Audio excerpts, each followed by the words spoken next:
Hit pause on the popular fairy tale.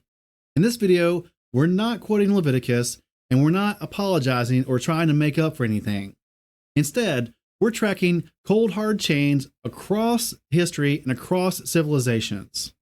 If you're here for comfort, or if you're here for the same old revisionism, or if you only have a desire for someone to tickle your ear on this subject of slavery, then leave now. In this video, we're not diving into what the Bible says about slavery, at least not yet.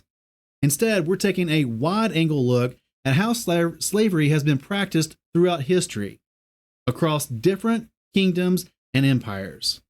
This is a powerful and often too emotionally charged topic, and one that demands our honest attention. So stay tuned, because this video is the God-honest truth regarding slavery, and we start dusting off the lies in 20 seconds.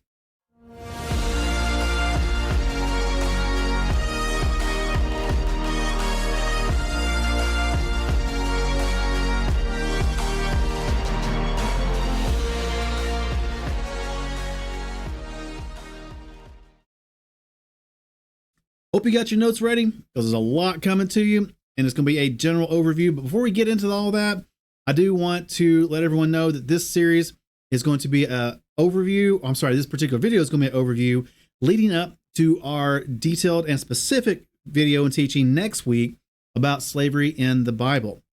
Now, what we present to you here in this video is not going to be even a drop in the bucket as it pertains to the information that is out there regarding slavery in history, and also the amount of information that we collected ourselves. And if you'd like to see more about that, you can go to our website at godhonesttruth.com, click on the post for this particular episode, and you'll be directed to the article page, where you'll be able to find the on-demand video that you see here if you're watching on a video platform. You'll also be able to find the drosh slides that you see on the video, and you can go through those drosh slides at your own pace, which is very convenient for study time. Down below that, you'll also be able to see the notes that we took for this particular episode, and also for next episode. We put them all in one notes file. So it's 23 pages right now, and it's going to grow. But there's so much more information in that notes file that we put together for you free of charge than we could put together here and still have it at a reasonable length of time. Also, on that article page, we'll have the transcript when it becomes available, if that is so of benefit to you. So, a lot of information, a lot of stuff there to help you out. So go check it out today at godhonesttruth.com, or go down below in the description, and we have provided a clear and convenient link for you to that article post. All you gotta do is click on it, and it'll take you directly to that article post on our website. And that should be down there in the description, whether you're watching on a video platform or an audio podcasting platform. So go down there, click on it, and check it out today. Now, before we get into the main meat of this particular video or teaching, let's go over some basic housekeeping, some things I want to bring up first before we get into that. Number one, this is going to step on some toes, especially some American toes. And yeah, it's probably just some first world problems, but there's a particular narrative regarding slavery out there that a lot of people have bought into, a lot of rewriting of history. In this particular episode, though it's not an in-depth and exhaustive teaching on slavery itself, it's still going to step on some toes. So if you are thin-skinned and you only want your particular narrative, you know where the off button is. Thank you for joining us. But for the rest of you, thank you for staying. Let's go on. This is definitely not going to be the end-all and be-all of what slavery is, or even everything about slavery itself. So with that being said, I am no... how should you say this? I have not dedicated my life to the study and examination of slavery, the subject of slavery. So I'm open to being corrected if I get something wrong. And please, by all means, feel free to let me know down in the comments, or write to us at team@godhonesttruth.com and let us know so we can get that corrected. But like I said, I am definitely open to being corrected or educated on any particular point that may come up tonight, if it so happens to be an error. Please, by all means, let us know. Let's go over the point of this whole series in general. It's going to be 2 videos tonight and next week, but the point of this series in general is because slavery in the Bible is rarely, if ever, talked about. And as a result, the topic of slavery within the Bible is not understood or is severely misunderstood, especially by those who do away with the Tanakh, the aka Old Testament. They don't understand anything in there. They only understand bits and pieces about the New Testament. And when it comes to these more in-depth things like slavery, they have little to no understanding. And those who do, a lot of times they have misunderstanding. So this is to help correct that aspect of the Bible and slavery in general. Now, the point of this particular video is to give a more accurate of slavery in general throughout history, because there are, in just a secular part or the aspect of things, slavery in general is misunderstood sometimes, and hopefully we can set some things straight through this particular video. And without an accurate understanding of slavery in general, an understanding of slavery in the Bible will be even more difficult. When you think that all slavery is the same thing, it's not. We're going to get into the forms and types here in a moment, and you'll see that, well, I won't spoil anything. We'll get into it in just a moment. But slavery is often way misunderstood by the public.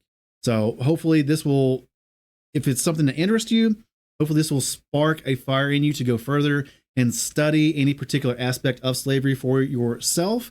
And if not, then hopefully this information will at least help put out some truth and some correct information so that you will be better educated for discussions in the future. Slavery is oftentimes presented in a biased manner, and I'm not speaking for any other country or culture around the world. This is coming from an American point of view. A lot of times, slavery is presented in a biased manner, and that's just not something that should be. Slavery should be presented in a holistic and complete manner, not just presented, how should I say this? Slavery should not just be presented as something that happened at a particular point in time by a particular country or culture and just to a particular group. You'll understand why in just a moment, but that is a biased way of putting it, and we should not teach and understand slavery in a biased manner. We should understand it in a holistic manner, as all-encompassing. And it's a big subject. It really is. There's a lot of information to know and learn about it. So it's really hard sometimes, and that's why we're only doing an overview of slavery in general tonight. But hopefully this will help offset some of that bias that tends to happen, especially here in the American narrative of slavery a lot of times. And also, this is not an attempt to minimize any atrocities that may have occurred, regardless of what point in history that they occurred, regardless of which society or culture they occurred in. And it's also not an attempt to minimize any atrocities, regardless of what race these atrocities occurred towards. As you can see, it's more widespread than some people think, but we'll get into that in just a moment. Now, before we get into the deeper subject and overall, let's go over a term titled conflation. It's actually an actual term, conflate something. But what does it mean to conflate something? Well, according to Merriam-Webster.com, conflate means to bring together or blend or confuse. It also means to combine things such as two versions of a text into a composite whole. According to the American Heritage Dictionary, conflate means to bring together, meld, or fuse, to combine two variant texts, for example, into one whole, or to fail to distinguish between or confuse. And this is something we should not, and this is not good to conflate various subjects and ideas, especially when it comes to something as serious as this subject of slavery. We'll get into what I mean here in just a moment. This gives you some examples. When you conflate something, it means you mix or combine these different ideas, concepts, or pieces of information into a single whole, often in a way that blurs their distinctions or treats them as identical, even when they are not. It's taking two different things and making them seem as though they are part and parcel and cannot be separated. And they're always been together and they're always one and the same thing. And this is not true. That's called conflating. It's like blending two separate things so thoroughly that you can't easily tell where one ends and the other begins, even if they should be kept separate. Let's go over some examples so you can understand what conflate means a little bit better. Number one, it's probably something we've all experienced or even done ourselves, conflating a person's net worth with their character. For example, someone might conflate wealth with goodness, or assuming that because a person is rich, they must also be a good or moral person, even though these are distinct qualities. Someone's wealth or even appearance of wealth is different than the kind of person they are. And also, you shouldn't conflate the image of wealth with actual wealth. I've learned this from Dave Ramsey. Just because they look like they've got it all together and they are rich and stuff like that, it's just another loan sometimes. And they could be swimming in debt over their eyeballs. So don't conflate a person's net worth with their character, and definitely don't conflate the image that someone portrays as to what's actually going on behind the scenes. It's not always the same thing. Another example, conflating a brand name with the product itself. I do this so many times, and so many people do this as well. But many people conflate things like Kleenex with all facial tissues, or Band-Aid with all adhesive bandages, even though these are the specific brand names for a general product. I do the same thing. I do that very thing right there where I say Kleenex, even though it's generic from the local grocery store, or Weed Eater or something like that. But yeah, that's an example of conflating. There's another American thing here too, but news outlets sometimes conflate protest and riot, blurring the line between peaceful demonstration and violent behavior, which affects public perception. And it really does. If whatever's going on is on the side of that particular news outlet, they call it a peaceful protest, even though it's actually a violent riot. And anyways, we'll get off on a tangent. I wish they would just report it accurately, but hey, that's another subject for another day and not the scope of this video. But yeah, there's another example of conflate. Another example, someone might conflate socialism with communism, using the words as if they mean the exact same thing, when in fact they are different political systems with different histories and practices. I personally do this a lot, and unfortunately I still do this, and I really shouldn't. Socialism and communism are two different things. Now, both lead to loss of freedom, both lead to massive death, but they are two different things. People often conflate law in scripture with man-made traditions. We've all experienced this, those of us in the messianic way of thinking, but they treat both law and man-made traditions as both of them as burdens, when in truth, Yahweh's Torah is righteousness, while man's additions are what Yeshua rebuked. And that is so true. And truth be known, Torah is not actually law. It doesn't actually mean law. Torah is more akin to instruction instead of law. And a person may conflate the American Civil War with the fight against slavery, forgetting that not all Union states opposed slavery and not all Confederate soldiers owned slaves. And the emancipation, which set enslaved people free here in America, did not happen until halfway through the Civil War. It was 2 years into the war before they put out the Emancipation Proclamation. So don't conflate the Civil War in America with the fight against slavery, because it's not. Now, one of the good things and positive things that came out of the Civil War was the end of slavery, but it did not start because of slavery. And to conflate is not always bad. It's not always done with bad intent anyways. It can happen by accident. We all do this. I myself am definitely guilty. But when done knowingly, and you know the two things should be separated, it can becomes a tool of manipulation, fogging up truth by blending falsehood with fact. We saw that in the example of the news outlets calling a violent riot something like a peaceful protest, right? That can be a tool of manipulation. And in that example, they really do use it as a tool of manipulation, and they blend falsehood with fact. Now, to get more on point towards tonight's particular subject, the word slavery from Merriam-Webster.com. Slavery, the state of a person who is forced, usually under threat of violence, to labor for the profit of another. a situation or practice in which people are coerced to work under conditions that are exploitative. Or number 2, submission to a dominating influence. So that is slavery. Now, let's look at the definition according to Merriam-Webster for racism. 1, a belief that race is a fundamental determinant of human traits and capacities, and that racial differences produce an inherent superiority of a particular race. Also, behavior attitudes that reflect and foster this belief, racial discrimination or prejudice. 2A, the systemic oppression of a racial group to the social, economic, and political advantage of another specifically. Or 2B, a political or social system founded on racism and designed to execute its principles. Here's something, again, I'm only speaking from the American perspective, but a lot of times the narrative here in America goes that slavery is racist. And that's not true. That's a conflation, thinking that slavery and racism are intertwined when they are not. And you'll see that as we come up here and look at the further information in this particular episode. Slavery and racism are two different things. Now, they were intertwined here in America and through the transatlantic slave trade, but they are not one and the same thing, and we should not conflate them as such.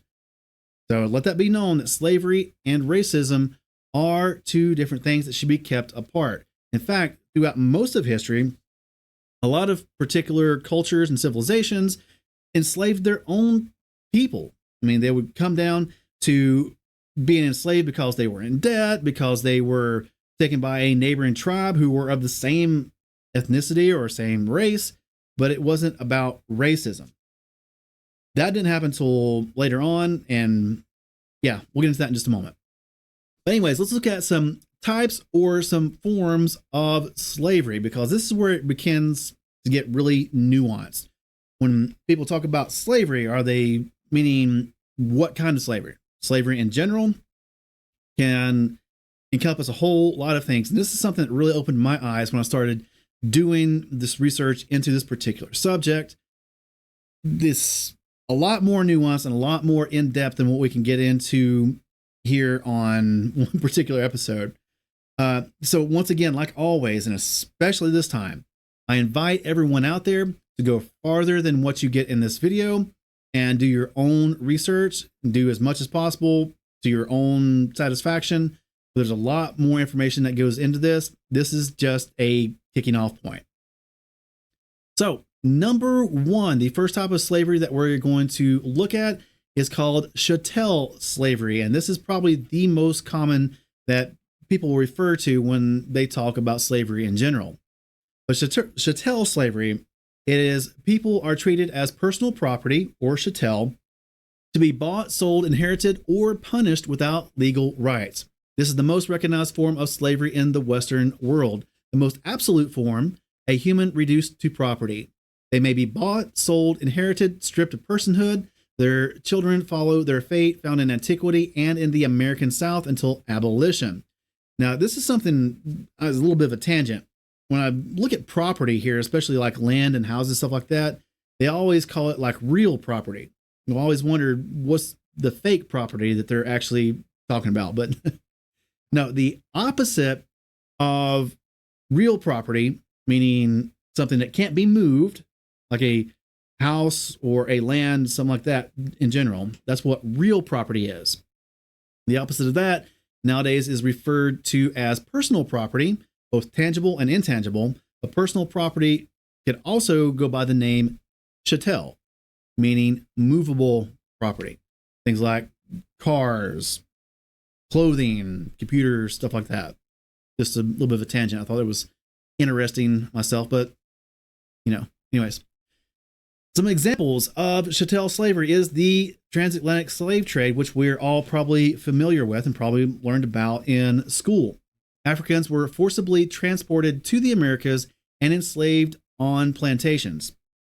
Now, that's not completely true, because it was also to England, it was also to Europe, various places, not just the Americas. Ancient Rome and Greece, big time into slavery and chattel slavery.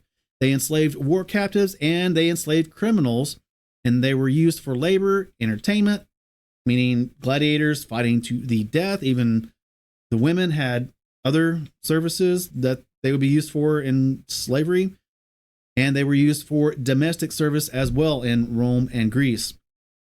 Even some of the men were used for those other services sometimes. We'll see that in just a moment.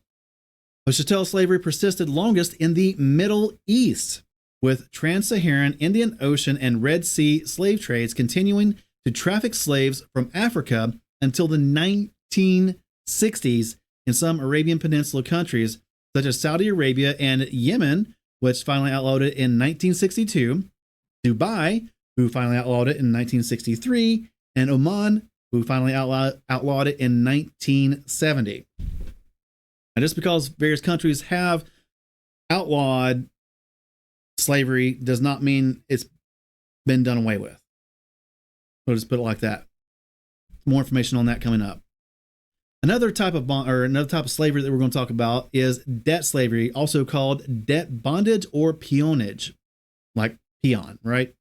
This is where individuals pledge themselves against a loan, often with no realistic way to repay it, resulting in indefinite servitude. Occurs when individuals are forced to work to repay a loan or when they inherit a debt from a relative, all depending on the culture and society they're coming from.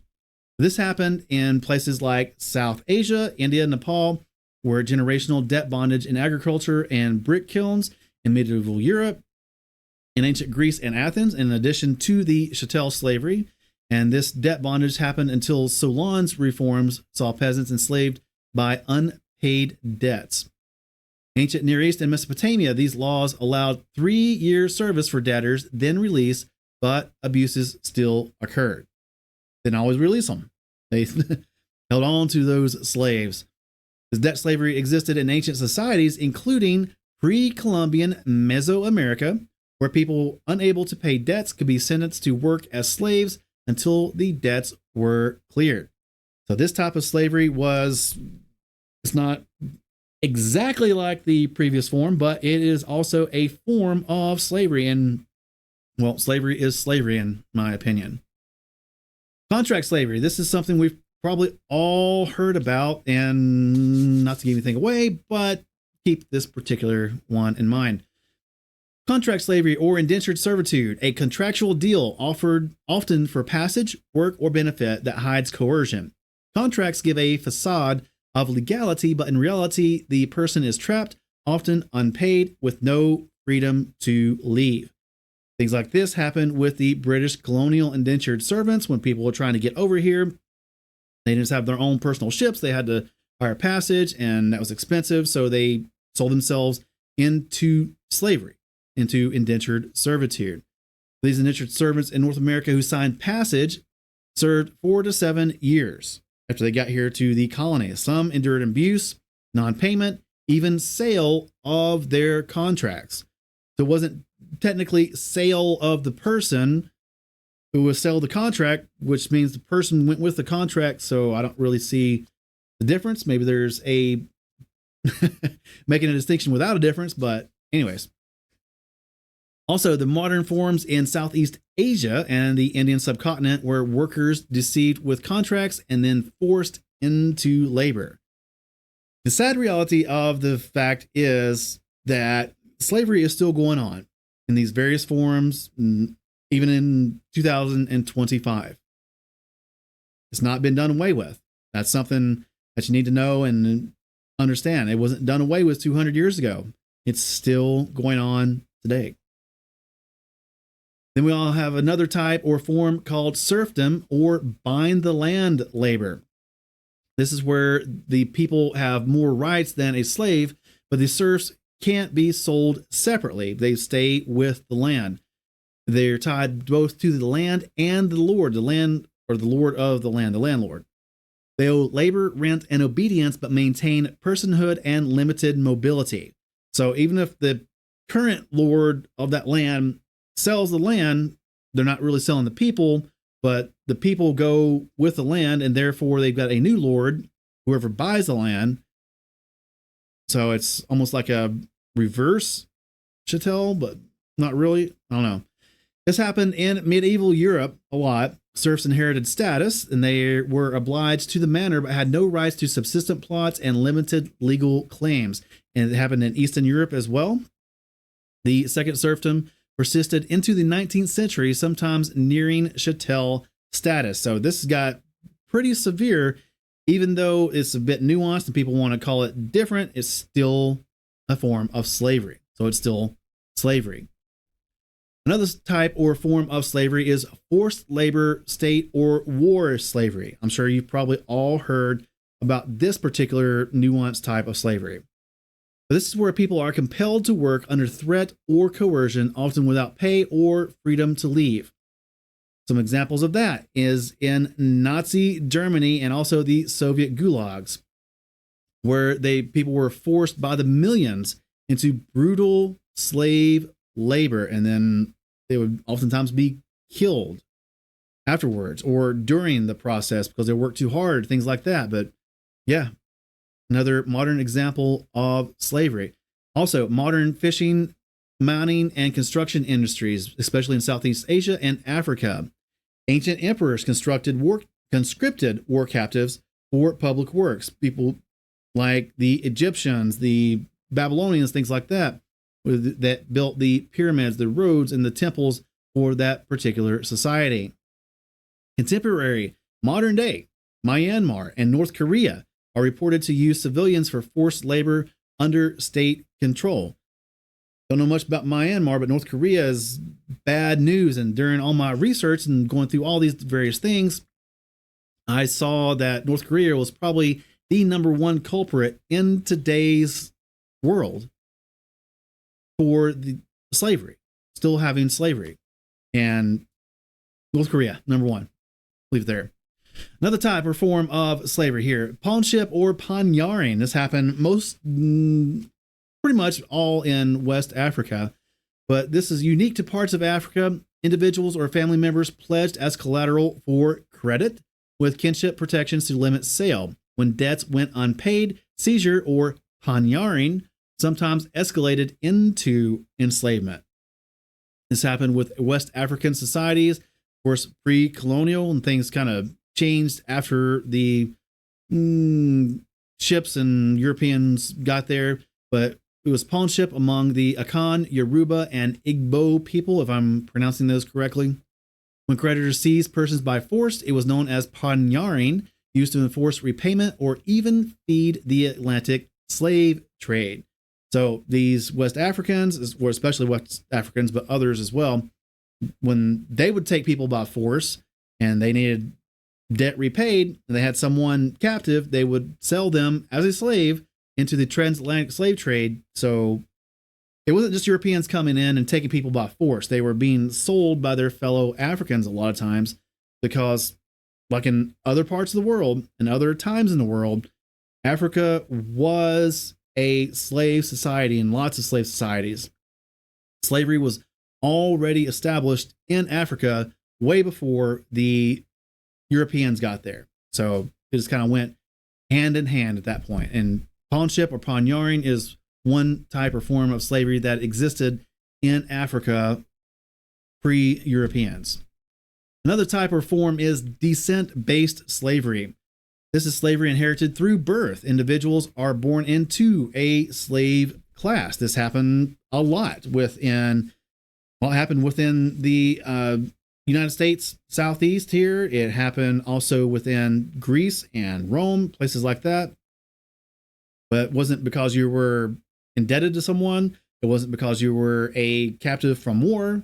It's just because you were born and your mother or your father was a slave, and therefore you were born as a slave as well. This happened in Mauritania until recently. Black Africans born into slavery under Arab Berber masters. West African kingdoms, things like Mali and Songhai, slavery was institutional and hereditary. So once you're in slavery, then your descendants are also in slavery as well. Another type or form of slavery is called child slavery. And this is the enslavement of children for labor, even military use, or sexual exploitation. As we've got, unfortunately, today with the human trafficking market. It's horrid, but yeah, it happens, and it still happens. For instance, we got particular parts of Africa where child soldiers are forced to fight, coerced into armed conflict by rebel groups. You probably heard various things on the news about such things. There's also child labor in cocoa and textile industries, especially in West Africa and South Asia. Also down in South America and various places like that do cocaine or et cetera, et cetera. I mean, child slavery and child labor, forced child labor, is all over the place, even in today's day and age. We also have another type or form called domestic servitude. Don't take this too far. Don't confuse anything. Don't conflate it with other stuff. But the domestic servitude is where individuals work in private homes under coercion, often isolated and abused. I could make a joke right there, but let's stay serious for this particular teaching. Yeah. Anyway, domestic servitude is where individuals work in private homes under coercion. They're forced to. They're often isolated and abused. This happens in modern Gulf states, where migrant domestic workers face restrictions and abuse under the kafala system. And some historical examples is you see the household slaves in ancient China and Egypt. Think Joseph when he went to work for Potiphar. He was a domestic servant. He was a household slave. He was sold into slavery by his brothers. So this is one example you can see from scripture already. Joseph was a slave and he was a domestic slave to Potiphar. Going on, another form, and our last form we're going to cover here. This is military slavery. And this is when enslaved individuals are used as soldiers or military labor. This happened with the Ottoman Empire, especially with the Janissaries, who were supposed to be fairly renowned. They took Christian boys and trained them as elite soldiers. The Islamic caliphates also did pretty much the same thing. They enslaved Africans and Turks, and they used them in military campaigns and kept their own people from dying. It's another form of slavery. The Islamic world with the Mamluks, meaning one who is owned, were purchased as young boys, often from Christian territories, and they were trained as elite warriors, just like the Ottoman Empire did with the Janissaries. But these Mamluks, their status was above ordinary slaves, and they received rigorous training in martial arts, Islamic sciences, and court etiquette. So it sounds like they were well taken care of, but in reality, they were still slaves, and they were military slaves at that. Going on, ancient Rome used military slaves. After a defeat in 216 of BCE, Rome enlisted 8,000 young slaves into the army, known as voluntari or volones, promising them freedom for service. Slaves were generally present throughout Roman society, including military contacts. Slaves were something big within ancient Rome. It was huge, huge practice. But the U.S. Army in the 19th century, and this is pre-Civil War, but the U.S. Army functioned as a slaveholding institution itself, with thousands of enslaved people serving as officers' servants. And this happened even in the free states in the North. If you were a military officer from the North, you were from a free state, more than likely you still had a servant serving you, a black servant serving you, taking care of prepping your uniform or whatever. It's like a squire from medieval Europe. But yeah, the U.S. Army functioned as a slaveholding institution as well. There were also what's known as comfort women during World War II. And this gets, if slavery is not dark enough, it gets even darker. During World War II, Imperial Japan organized a governmental system of comfort women, mostly Korean, Chinese, and Filipino women who were forced into sexual slavery for Japanese soldiers.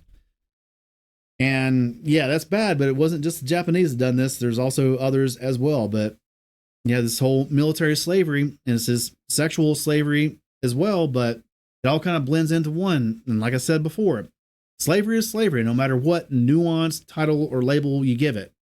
chattel slavery, indentured servitude, military slavery, child slavery. It's all slavery. Now, decide for yourself if all forms and types of slavery are bad or not. Don't go off it yet. Wait till we hear the information from next week about the Bible, but we'll get into that next week. Now, let's get into some history and the human habit of harnessing.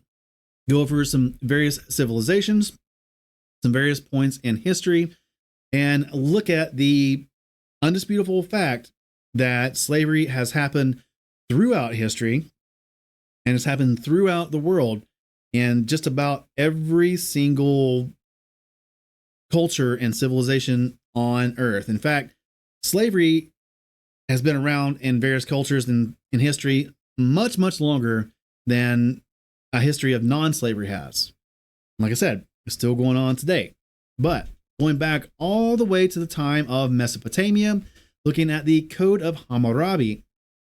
And here, the Code of Hammurabi from Wikipedia.org, it states, the Code of Hammurabi is a Babylonian legal text composed during 1755 to 1750 BC.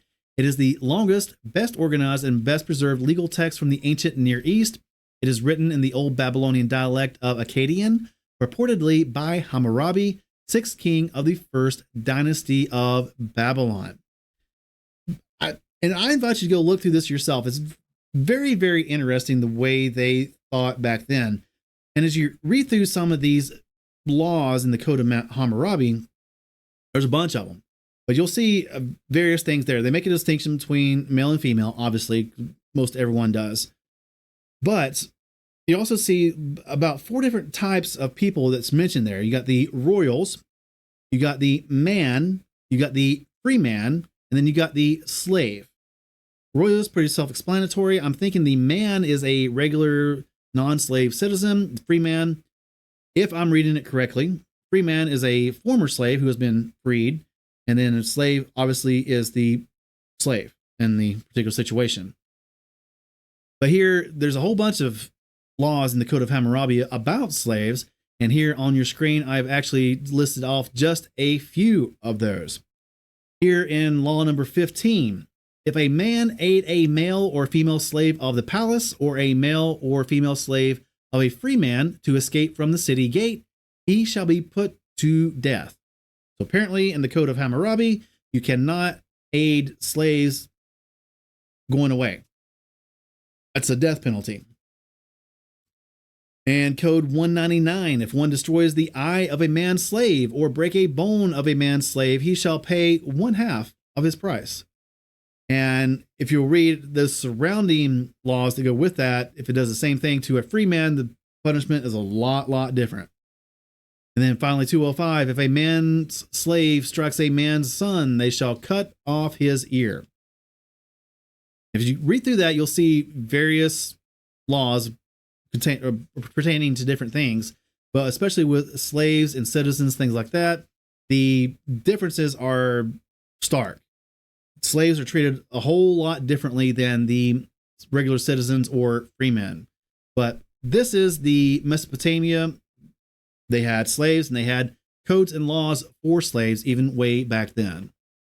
Going on to ancient Egypt. And ancient Egypt have slaves, obviously.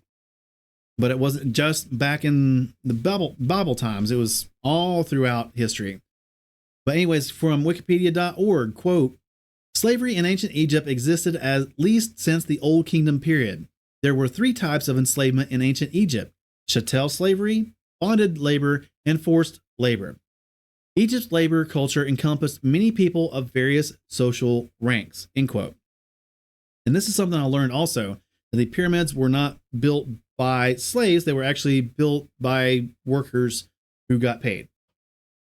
So probably not much, probably like corvée labor. Corvée is another type or form of slavery. But anyways, going on, looking at slavery in Egypt from wikipedia.org, quote, Egyptian slaves, specifically during the New Kingdom era, originated from foreign lands. The slaves themselves were seen as an accomplishment to Egyptian kings' reign and a sign of power. Slaves or bak were seen as property or a commodity to be bought and sold. their human qualities were disregarded and were merely seen as property to be used for a master's labor. Unlike the more modern term serf, Egyptian slaves were not tied to the land. The owners could use the slave for various occupational purposes. The slaves could serve towards the productivity of the region and community. Slaves were generally men, but women and families could be forced into the owner's household service. So yeah, obviously ancient Egypt had slaves because we read that in the Bible, but just want to put it out there, some more information about slavery in Egypt. Moving on into Greece from crunchlearning.com. Quote, in ancient Greece, there were two main types of slaves, chattel slaves and state-owned slaves. Chattel slaves were owned by individuals who had complete control over their lives, including their work and living conditions. State-owned slaves were owned by the state and were used to work in mines, perform public works, or serve in the army, end quote. So you got the military slavery, as well as the forced labor slavery. So, and the chattel slavery. So it's all there, even in ancient Greece. And it gets even worse. Check this out from historyextra.com. Quote, treating other humans as property was part and parcel of Greek life, with enslaved people used across virtually all areas of society. Enslaved people were an integral part of society in ancient Greece. Even Aristotle, arguably one of Athens' most progressive thinkers, referred to enslaved people as katema impsukon, a phrase that roughly translates as animate property or property that breathes. Many enslaved people were foreigners who had been captured during wars. The sons of defeated enemies might also be forced into slavehood, sometimes ending up serving the clients of male brothels. End quote. And take that into account. Wow. The Greeks were messed up. I'll just leave it there. Yeah, they were very messed up. That last quote right there says some of these boys and men that were captured, they were a defeated enemy when they went to war and they got defeated and the Greeks took them captive. They would be forced into serving at the male brothels. As far as I'm going with that, you probably already picked up on it. But then moving into Rome. Rome had slaves and all across the empire and all throughout their history. Slavery was something big and a big part of Rome itself. But from worldhistory.org, quote, slavery was an ever-present feature of the Roman world. Slaves served in households, agriculture, mines, the military workshops, construction, and many services. As many as 1 in 3 of the population in Italy or 1 in 5 across the empire were slaves. Slavery, that is complete mastery or dominium of one individual over another, was so embedded in Roman culture that slaves became almost invisible, and there was certainly no feeling of injustice in this situation on the part of the rulers, end quote. And you've probably seen that old Charlton Heston movie of Spartacus, right? And that was about Roman slavery, and Spartacus actually did exist, and there was an actual slave revolt led by Spartacus in Rome. But yeah, Roman slavery, that was something, slaves were a big part of Roman society, and they would serve even prestigious jobs sometimes as doctors or as bookkeepers or as government workers, things like that. And sometimes as a slave in Roman society, you could even live better than some of these citizens. You definitely didn't have all the rights that the Roman citizen did, but you wouldn't a lot of times worry about where your next meal is coming from or whatnot. So yeah, slavery was big within ancient Rome. Africa, and then we'll talk about Africa. Africa is a continent, just to remind you, it's not a country. So not every country in Africa is the same as every other country. But talking about the continent of Africa and slavery from ourhistory.org.uk. Quote, many African societies practiced forms of slavery that varied greatly in terms of their nature and impact. Slavery was a deeply ingrained part of many African cultures. In some regions, slaves were integrated into households and communities, acquiring certain rights and even pathways to freedom. Slavery often resulted from local conflicts, raids, and warfare where prisoners of war were enslaved. Additionally, people could become slaves due to debt, punishment for crimes, or kidnappings. Many African kingdoms and leaders engaged in the transatlantic slave trade, trading captured individuals for European goods such as firearms, alcohol, and textiles. End quote.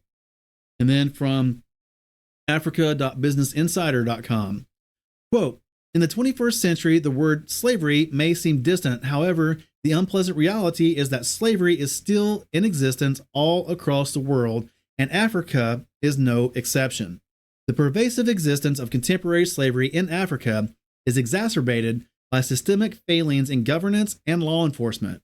Weak legal frameworks, corruption, and insufficient resources all impede attempts to eliminate slavery effectively, end quote. So, like we said earlier, something that this is to go against the American narrative a lot of times, but in Africa, slavery was already ingrained and established as part of African culture even before the Europeans got there. And unfortunately, slavery is still going on in Africa to this day, according to Business Insider. And it's unfortunate because a lot of times those types of slavery are horrific conditions.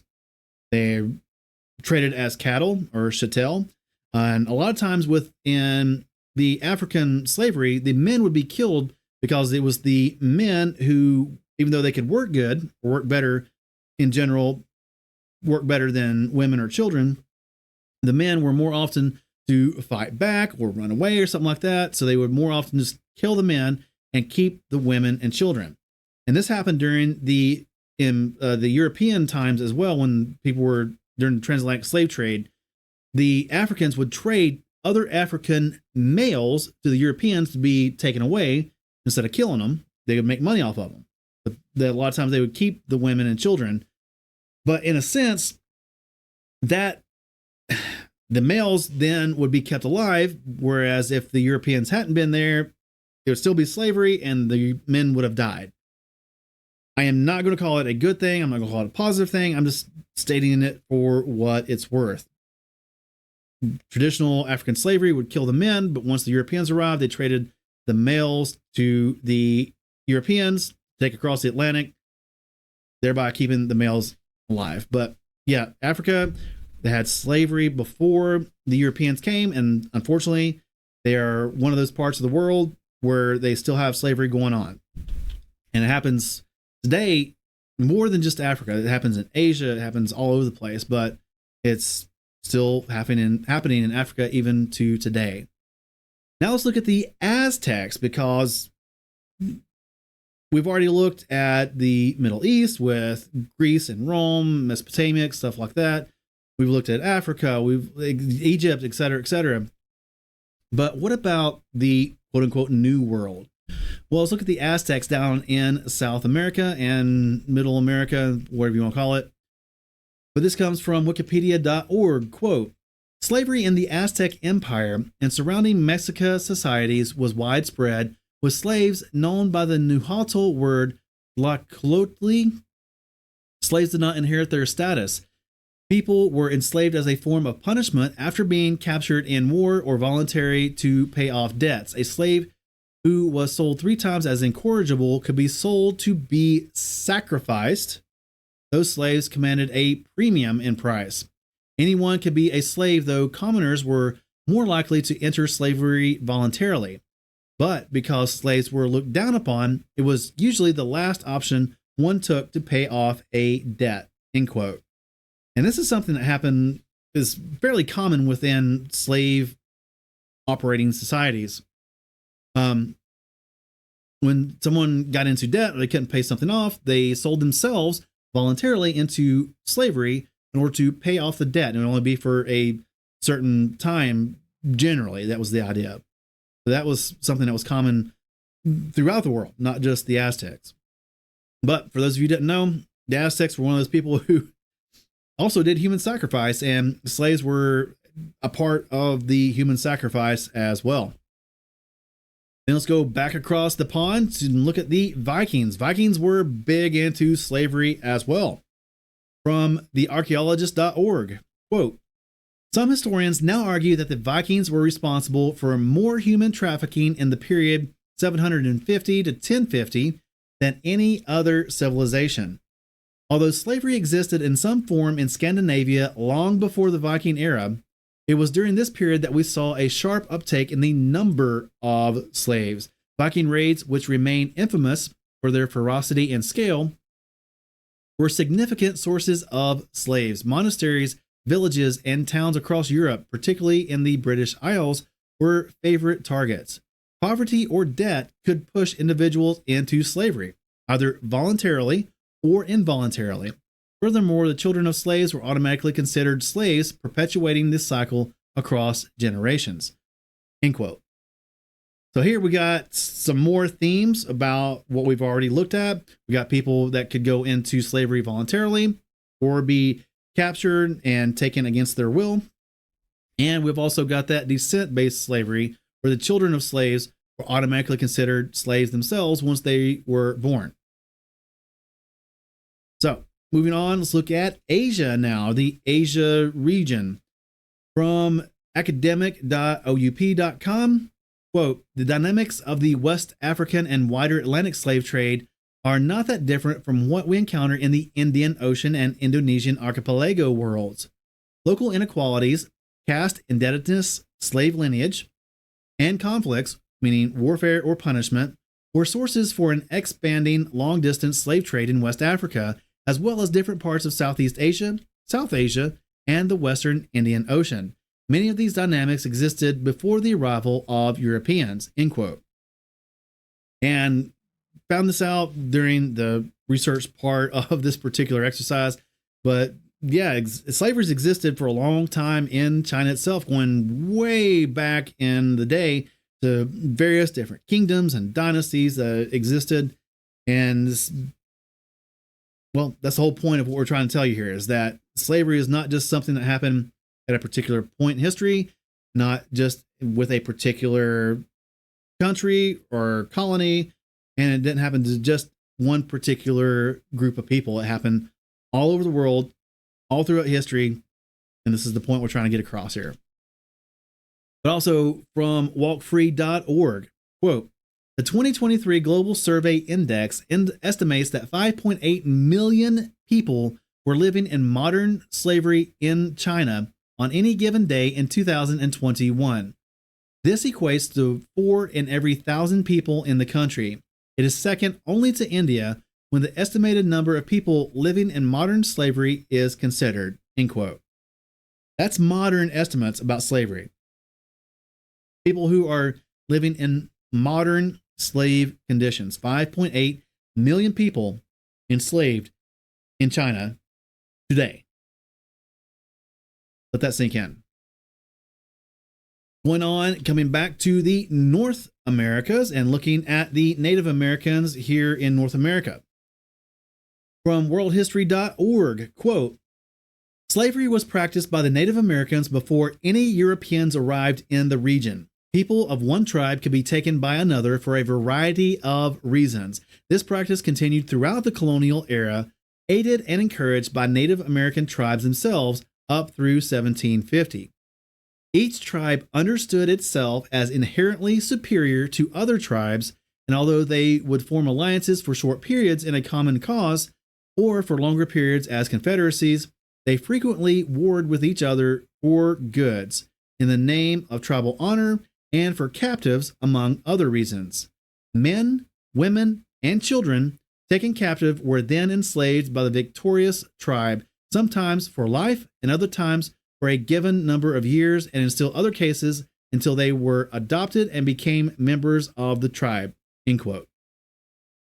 So even here, before the colonies, before the arrival of the Europeans, there was slavery in North America. There was slavery in Central America. There was slavery in South America. There was slavery in Africa. There was slavery in India. There was slavery in China and Korea. There was slavery in Scandinavia. There was slavery in Europe. There was slavery in the Middle East. And this happened back in the thousands of years BCE, even the hundreds of years BCE, even the hundreds of years of the Common Era, all the way up through today, and even today. It's happened all throughout history. It's happened in just about every single culture and society on earth. Slavery is not something that just happened to one particular people at one particular point in time in one particular location or one particular country. No, this is way more widespread than any of that. And this hopefully has opened your eyes to help you come to a better understanding of a general overview of slavery and the occurrences of slavery.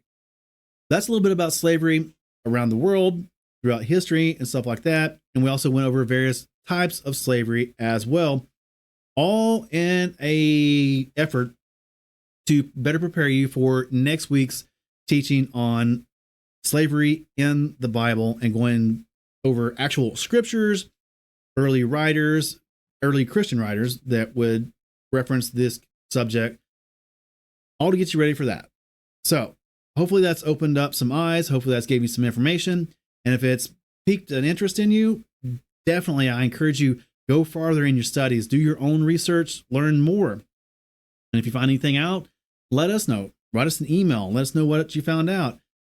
Once again, there's so much more in the notes that we didn't include or could not include in this particular teaching. So go check it out on our website. And like always, go farther in your studies on your own even. So in summary, just to recap what we have covered, and it's really has been a lot, and it's still only been just a drop in the bucket on this particular subject. But going over it, just to warn you, conflate, it means to mix or combine different ideas, concepts, or pieces of information into a single whole, often blurring their distinctions or treats them as identical when they are not. We went over various examples of conflating and things we each individually do a lot of times, like conflating socialism with communism, or conflating the brand name Kleenex or Band-Aid with the product in general. That's conflation. But when it comes to the subject of slavery, let's not conflate things that should not be conflated. We should not conflate slavery with racism. We should not conflate slavery with abuse. We should not conflate various things thinking they are one and the same, because they're not. Slavery is its own separate subject. Racism is its own separate subject. Abuse, physical abuse, is its own separate subject, and those three do not go hand in hand together. Sometimes they occur all at the same time, but they are not one and the same thing. There are different forms and types of slavery that we went over during this presentation.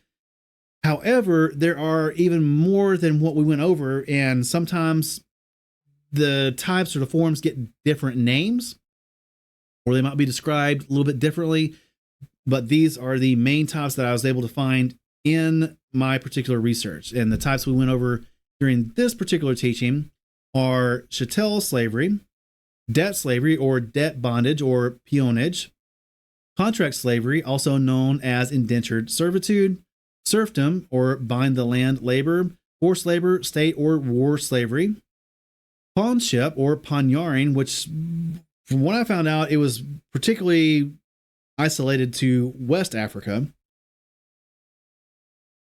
There is descent-based slavery, where you're born into slavery. There is child slavery, where children are enslaved. There is domestic servitude, where people are forced to work in domestic situations and often isolated and abused. And then there is military slavery that we went over in this particular teaching, where people are used for military service or military projects, things like that. Slavery has been practiced by the vast majority of the world throughout the majority of history. In fact, you look at the overall pie of history or the timeline of history, you'll see that the vast majority of history has involved slavery, much more so than points in history that did not have slavery. Civilizations, cultures have practiced slavery all around the world, all throughout history. And some of those that we have went over during this particular teaching is Mesopotamia, the Babylonians, things like that. Ancient Egypt, obviously, we read that in scripture.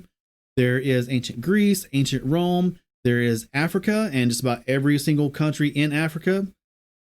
There are the Aztecs and, of course, also the Mayans to a certain degree. There was the Vikings. The slavery has been practiced and still is practiced in the Asiatic region as well. And we saw also that Native Americans, even here in America, they were practicing and engaged in slavery even long before the Europeans came over. So slavery is something that is almost ingrained in just about every single society around the world, and not any country I know of or any piece of land on earth is free from the history of slavery. But take all that we learned about slavery as an overview around the world in this particular video. Remember that, take the notes that we gave you, and compare it to what we learn about slavery in the scriptures, and that's coming up next week. Make sure to check that out, compare it to what you learned tonight, and see how that all fits together and make your own mind up. But at the very least, you'll be a lot more educated and know a lot more about what the Bible says about slavery after next week and the end of this particular two-part series. So we hope that you got something out of this. We hope that you learned something. We hope that it sparked a fire and interest to learn even more. And if it did, go down below and in the comments, let us know what you learned or what particular point in the video sparked your interest. While you're down there, make sure to hit that subscribe button and ring the bell so that you're notified every time that we go live or upload a new on-demand video. Hit that like button if you liked it. Hit that downvote button if you didn't like it, but let us know down in the comments so that we can improve future videos. And finally, before you leave, make sure to hit that share button and share this around with someone that you may know through social media, email, text message, or what have you. And finally, before you go, make sure to remember that if you would like the notes, the on-demand video, and the slides that you can go through at your own pace, that's all available for you for free on our website at godhonesttruth.com. Click on the post for this episode, or more conveniently, go down below, click on the link for the article post, and that'll take you directly to that page on our website. Thank you for joining us for another production from God Honest Truth Ministries. We really do appreciate your time and hope that we have been of service to you. If you have any feedback, then please reach out to us by writing to team@godhonesttruth.com. And make sure to visit our website for more information on our social media links, audio Bibles, teaching resources, and so much more.